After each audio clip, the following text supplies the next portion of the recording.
Today's daily reading comes from the book of Sirach, chapter 25, and reads as follows. In three things I was beautified and stood up beautiful before the Lord and men: the concord of kindred and friendship of neighbors, and a woman and her husband that walk together in agreement.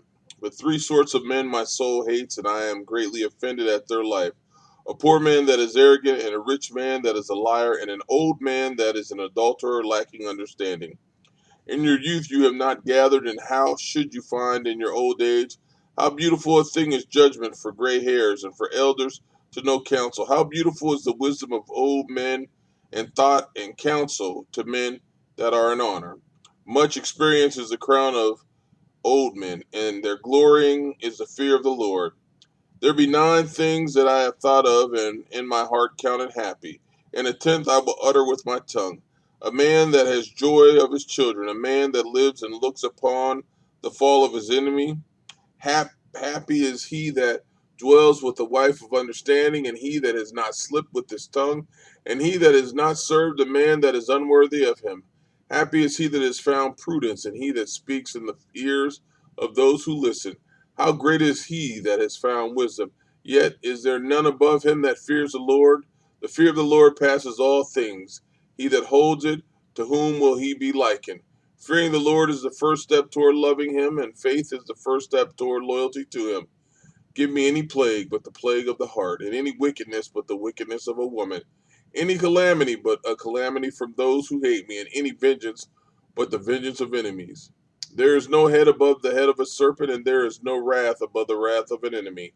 I would rather dwell with a lion and a dragon than keep house with a wicked woman.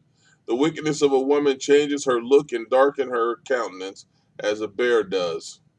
Her husband will sit at meat among his neighbors, and when he hears it, he sighs bitterly. All malice is but little to the malice of a woman. Let the portion of a sinner fall on her. As the going up a sandy way is to the feet of the aged, so is the wife full of words to a quiet man. Throw not yourself upon the beauty of a woman, and desire not a woman for her beauty. There is anger and impotence and great reproach if a woman maintains her husband. A wicked woman is abasement of heart and sadness of countenance and a wounded heart. A woman that will not make her husband happy is as hands that hang down and palsied knees. From a woman was the beginning of sin, and because of her we all die. Give not water an outlet, neither to a wicked woman freedom of speech. If she goes not as you would have her, cut her off from your flesh. Chapter 26. Happy is the husband of a good wife, and the number of his days will be doubled.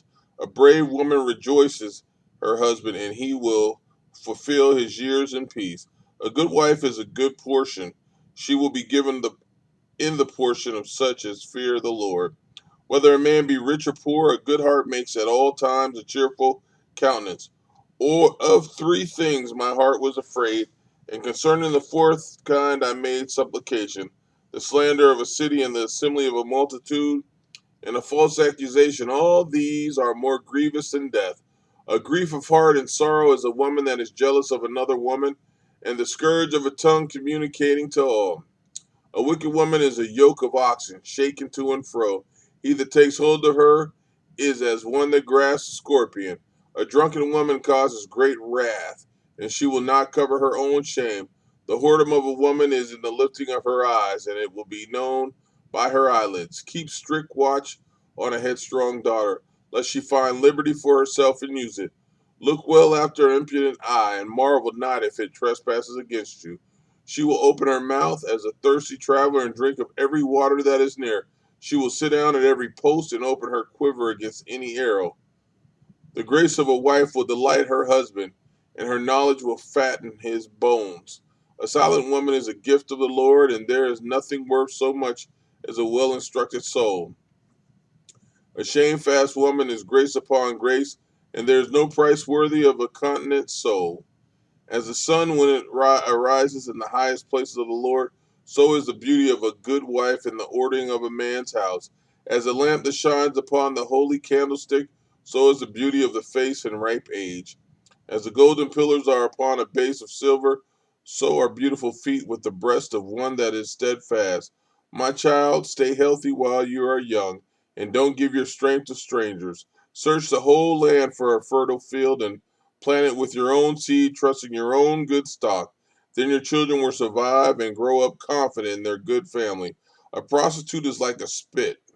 A married woman who has affairs brings death to her lovers. A lawless man will get a godless wife as he deserves, but a man who honors the Lord will have a devout wife. A shameless wife enjoys making a disgrace of herself, but a modest wife will act modestly even alone with her husband. A self-willed woman is a bitch. Ooh. But a woman with a sense of decency honors the lamb. A wife who honors her husband will seem wise to everyone, but if she dishonors him by her overbearing attitude, everyone will know that she is ungodly.